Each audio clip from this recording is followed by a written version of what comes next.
नमस्कार। आज हमने क्लिकबेट का इस्तेमाल किया है। बिल्कुल उल्टा शीर्षक पढ़कर आप मेरे वीडियो पर आए हैं, जहां हम आज श्रीमान योगी नाम की शिवाजी पर लिखी हुई किताब क्यों पढ़ें इसकी बात कर रहे हैं।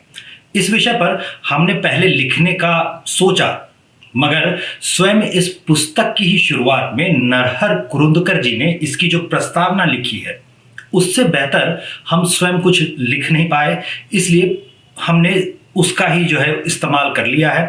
पुस्तक मूलतः मराठी में लिखी गई थी और लेखक रंजीत देसाई को इसके लिए बहुत सम्मान मिला था, बहुत प्रशंसा हुई थी इनकी। इसका हिंदी और अंग्रेजी अनुवाद भी आता है। हमने भी इसका अंग्रेजी अनुवाद ही पढ़ा है। स्वयं पुस्तक के बारे में लिखने के बदले हमने सोचा कि नरहर कुरुंदकर जी की जो प्रस्तावना है, उस प्रस्तावना का हिंदी अनुवाद किया जाए और वही आपको बताया जाए। तो आगे जो भी हम कहने वाले हैं, असल में वो नरहर कुरुंदकर जी का लिखा हुआ है। शिवाजी की महानता और उनकी सीमाओं को स्पष्ट रूप से समझना चाहिए। ये एक तथ्य है कि उनके पास 17वीं शताब्दी के यूरोप वाले पुनर्जागरण की पृष्ठभूमि नहीं है, जो किसी भी यूरोपीय शासक के पास थी। उनके पास अधिक से अधिक उवर्कारी आंदोलन, जिसकी जड़ें जो है ज्ञानेश्वर से जुड़ी हुई होती हैं, संत ज्ञानेश्वर से, उसकी व्यापक धार्मिक पृष्ठभूमि जो है, एक हिंदू आंदोलन की पृष्ठभूमि जो है वो थी। ये बात उन्हें क्रॉमवेल और नेपोलियन जैसे लोगों से अलग बनाती है। शिवाजी लोकतांत्रिक भी नहीं थे। वास्तव में उन्होंने जन शिक्षा या फिर महिलाओं की मुक्ति या जातिवाद को हटाने या फिर प्रिंटिंग प्रेस स्थापित करने के बारे में नहीं सोचा था। हालांकि इतिहासकार जो होते हैं, उनका एक बड़ा वर्ग जो है वो दृढ़ता से ये मानता है कि शिवाजी को प्रिंटिंग प्रेस में गहरी दिलचस्पी थी। विधवा विवाह को मंजूरी देने या बाल विवाह की प्रथा को समाप्त करने के बारे में उनके मन में कोई विचार नहीं था। आग्नेयास्त्रों के लिए वो हमेशा डच या अंग्रेजों के पास जाते थे। खुद तोपें बंदूकें बनाने का विचार उनके मन में संभवतः नहीं आया था। ये यूरोपियन कौन थे या फिर वो किस उद्देश्य से भारत आए थे, इसके बारे में उन्हें ज्यादा जानकारी होगी ऐसा नहीं लगता। उनके समय तक गैलीलियो ने दूरबीन का आविष्कार कर लिया था। कोलंबस जो है वो अमेरिका की खोज कर चुका था और मैगलन ने दुनिया का पहला चक्कर पूरा कर लिया था। महान छत्रपति शिवाजी संभवतः इन घटनाओं से अनभिज्ञ थे। हर महान व्यक्ति की तरह शिवाजी भी अपने समय की उपज थे। उन्होंने समय की धारा को किस हद तक समझा और अपने समय से वो स्वयं कितना आगे निकल पाए, यही अंततः उनकी महानता का मापदंड होता है। 60 के दशक में एक दक्षिण भारतीय लेखक ने द हिंदू नाम के अखबार के एक अंक में एक लेख लिखा था। लेख का शीर्षक था शिवाजी कितने छोटे थे, हाउ स्मॉल वॉज शिवाजी। इस लेखक ने लिखा था कि शिवाजी महाराष्ट्रियनों के लिए देवता हैं। उन्हें शिवाजी को भगवान के ऊपर रखने में रत्ती भर भी संकोच नहीं होगा। यह कहना कि मानव सभ्यता के पूरे 5000 साल के इतिहास में कोई भी राजा शिवाजी की बराबरी नहीं कर सकता, उन्हें कमतर आंकना होगा। मैं इस प्रशंसा करने वाले गिरोह में शामिल नहीं होना चाहता। एक इंसान के तौर पर उनकी महानता का मूल्यांकन करने की बजाय मैं ये जांचना चाहता हूं कि वास्तव में वो कितने छोटे थे। तो इस तरह से ये लेख जो था, शिवाजी कितने छोटे थे, ये एक दक्षिण भारतीय का लिखा हुआ लेख द हिंदू नाम के अखबार में शुरू होता था। तो सबसे पहले बात जो ध्यान देने लायक होती है वो ये है कि एक साम्राज्य का उन्होंने निर्माण किया। भारत में 500 से अधिक राजवंश रहे होंगे। प्रत्येक का एक न एक संस्थापक था। उसी में से एक शिवाजी भी थे। बाकी राजवंशियों को ऐसा करने का अवसर इसलिए मिला क्योंकि शासन में अव्यवस्था थी।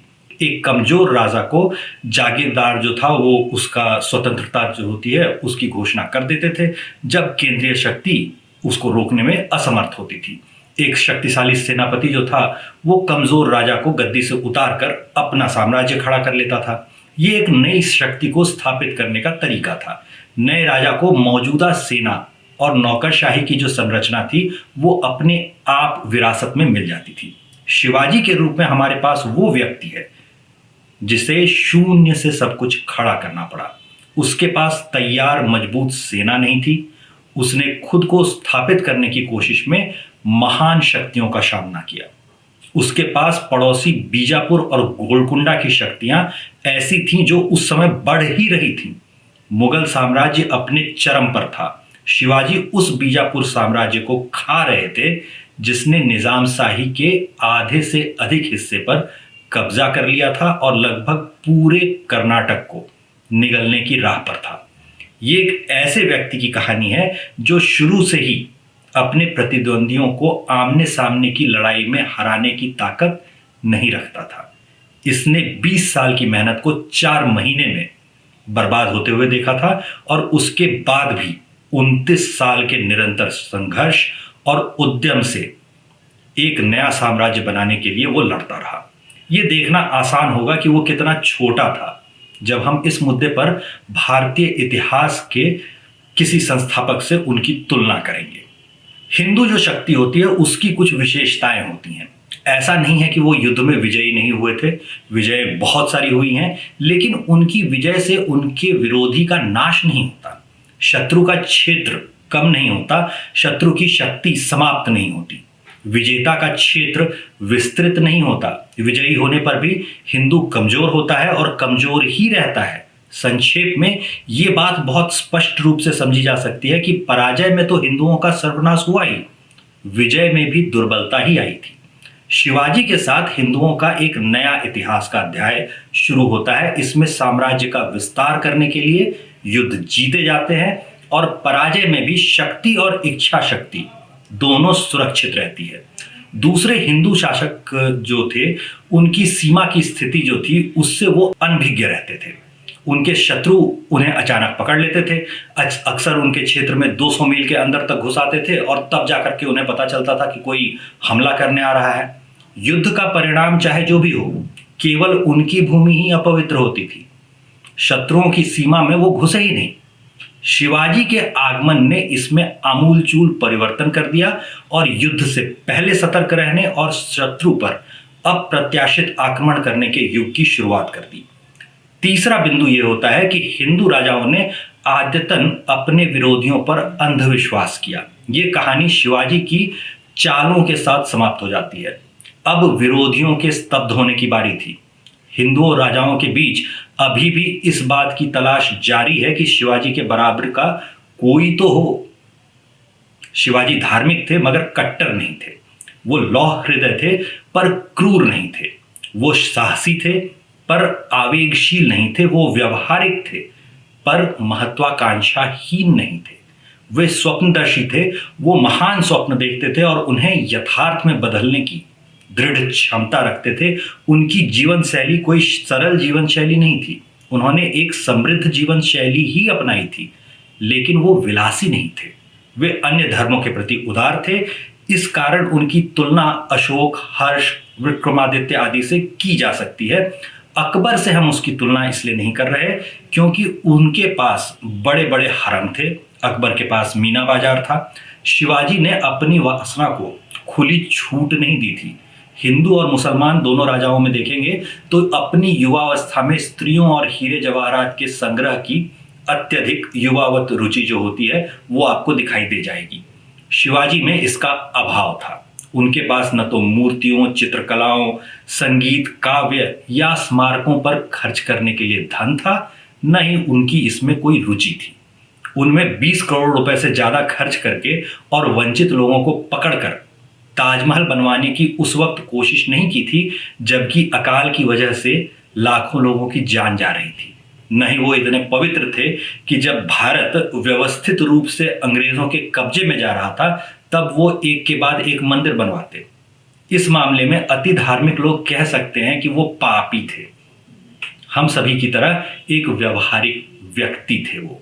खफी खान तो उन्हें नर्क में भेजने पर तुले रहते हैं। अगर मुझसे पूछा जाए तो मैं खुद सोचता हूं कि शिवाजी को उन वीर योद्धाओं की संगति पसंद नहीं आती जो अपनी भूमि की रक्षा करने के बदले वीरतापूर्ण मृत्यु को प्राथमिकता देते हैं। उन्हें उन कुलीन राजाओं के साथ रहना उचित नहीं लगता जो सेना का विस्तार करने के बदले यज्ञ जैसे अनुष्ठानों में लिप्त रहते हैं। स्वर्ग ऐसे व्यक्तियों से तो भरा पड़ा होगा ना।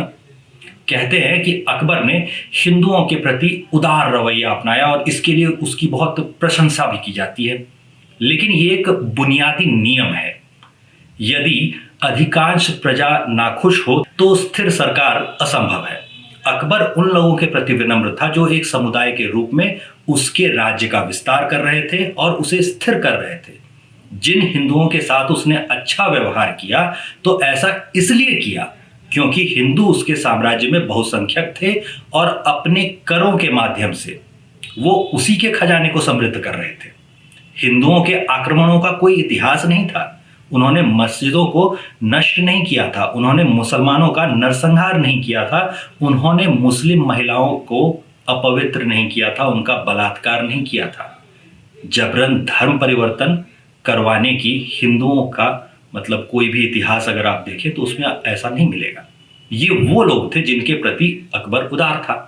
इसके विपरीत शिवाजी के साम्राज्य में मुसलमान जो थे वो अल्पसंख्यक समुदाय थे, वे उसके करों का मुख्य आधार नहीं थे, वे उसके लिए कोई राज्य नहीं बना रहे थे। इसके अलावा आक्रमण का खतरा था और आलमगीर यानी औरंगजेब हिंदुओं पर जजिया कर लगा रहा था।